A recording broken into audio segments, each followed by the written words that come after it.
Saregama, idea, Saregama.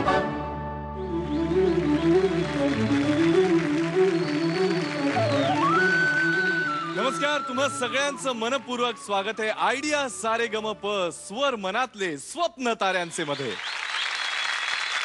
या पर्वामध्ये सहभागी 12ही कलाकारांच्या अभिनयावर तर तुम्ही आधीपासून प्रेम करत होताच, पण या कलाकारांच्या गाण्यावरही तुम्ही तेवढंच भरभरून प्रेम केलं। तुमचा हा प्रतिसाद खरंच अगदी मनापासून वाखाणण्याजोगा आहे। 7 शुद्ध, 4 कोमल आणि 1 तीव्र अशा 12 स्वरांनी बनतं एक सप्तक। आयडिया सारेगमपच्या या मंचावरच्या 12ही कलाकारांनी आपलं असं वेगळं विश्व इथे उभं केलंय आणि आजच्या या भागामध्ये म्हणजेच आजच्या आणि उद्याच्या भागामध्ये 12 निवडक संगीतकारांची गाणी ते तुमच्या समोर सादर करणार आहेत।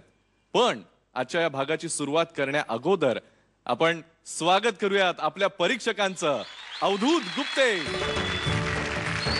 वंदना गुप्ते।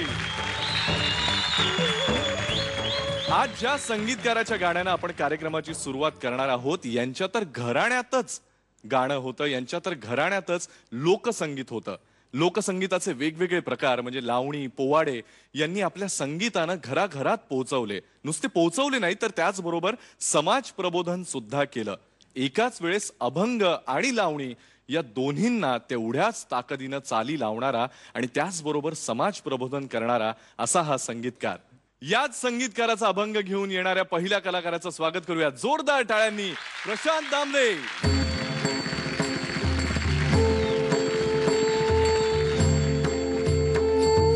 विठूचा गजर हरिनामाचा झेंडा रोविला, विठूचा गजर हरिनामाचा झेंडा रोविला। या विठूचा गजर हरिनामाचा झेंडा रोविला, या विठूचा गजर हरिनामाचा झेंडा रोविला। या संतांचा मेळा गोपाळांचा डाव मांडिला, या संतांचा मेळा गोपाळांचा डाव मांडिला। या विठूचा गजर हरिनामाचा झेंडा रोविला।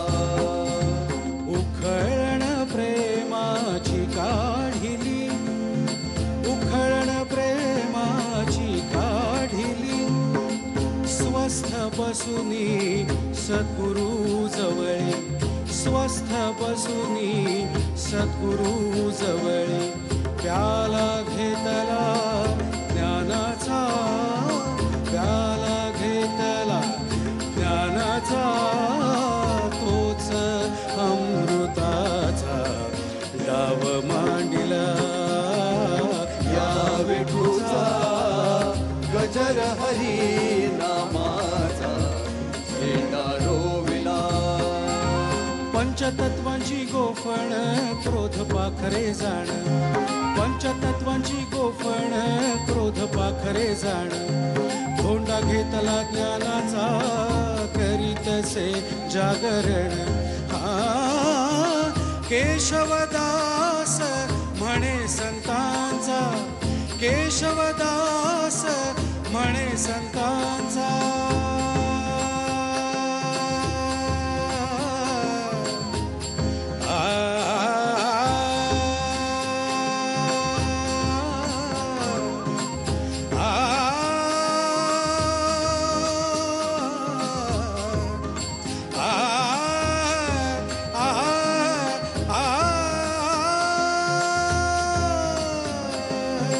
केशवदास म्हणे संतांचा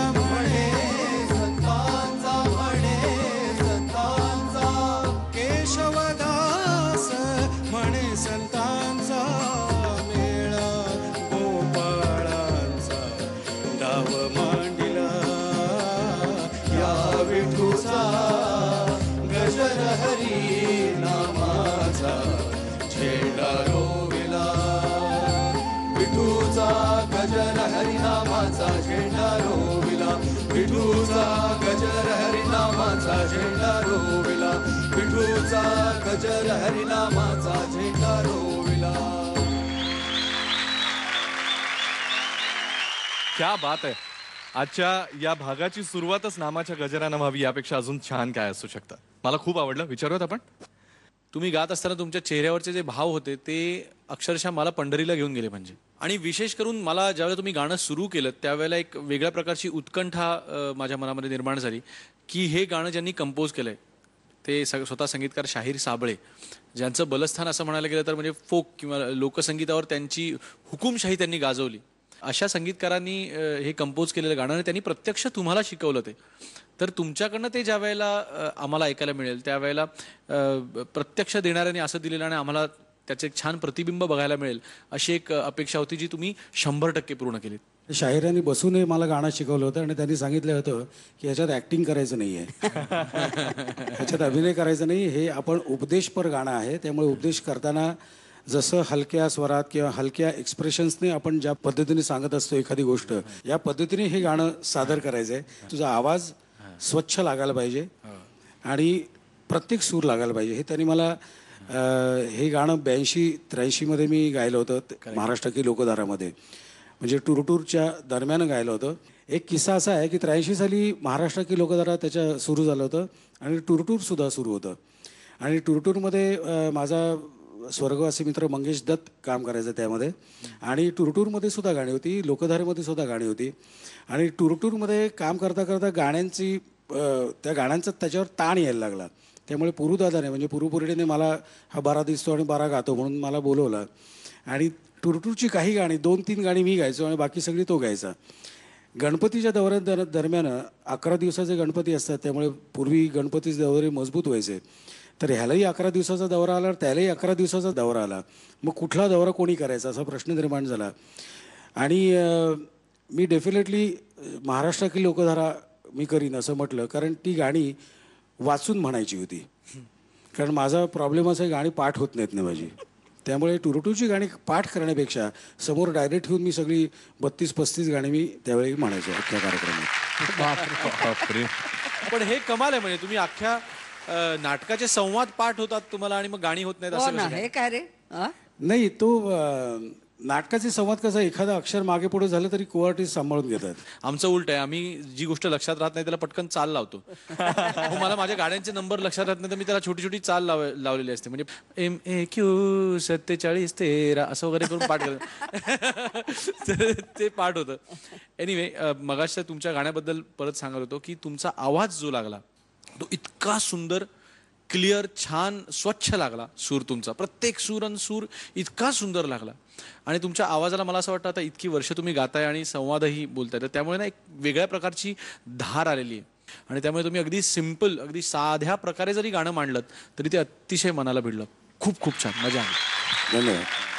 शाहीर साबळे यांनी महाराष्ट्राची लोकधारामधनं अखंड गाठोडं तुमच्या हाती दिलं आहे लोकसंगीताचं. म्हणून शाहीर साबळ्यांना सलाम या गाण्यामुळे. आणि प्रशांतनी नेहमीसारखा त्याच्या पाठींचा असा अगदी इतका गोडगोड असं करून अगदी छान तो विठ्ठलाच्या देवळात खरोखर अभंग म्हणतोय तसं त्यांनी म्हटलं.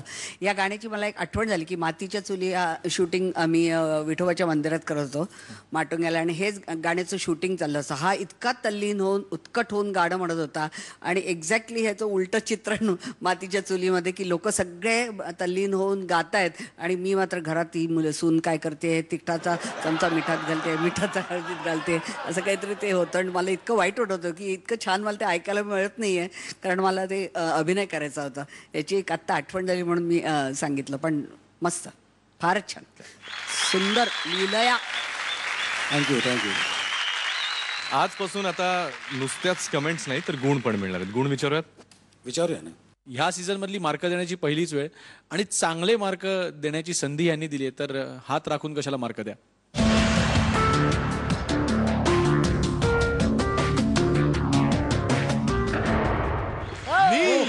वाह, थँक्यू.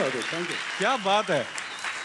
वंदनाताईंनी ध दिलेला आहे आणि अवधूतने नी दिलेला आहे. तुमच्या पुढच्या सगळ्या परफॉर्मन्सेससाठी तुम्हाला खूप शुभेच्छा. धन्यवाद. थँक्यू. सारेगमप